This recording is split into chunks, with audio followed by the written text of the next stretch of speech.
I don't go looking for it, but I'm more willing to engage in conflict now too, right? And I think that also goes, kind of walks in step with winning sometimes.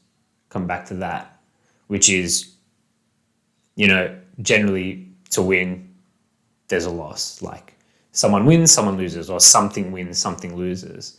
And there's a conflict that's occurred, which has had this battle duke out. Someone wins, someone loses.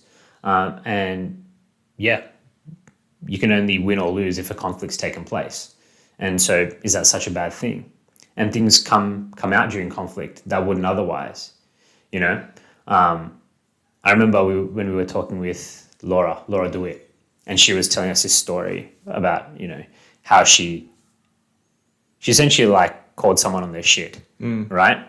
And like that was conflict because she said something that would have been, uncomfortable for her to say, uncomfortable for that other person to hear, but it turned out well because that person realized, that it checked them, and they were like, oh yeah, shit, you're right.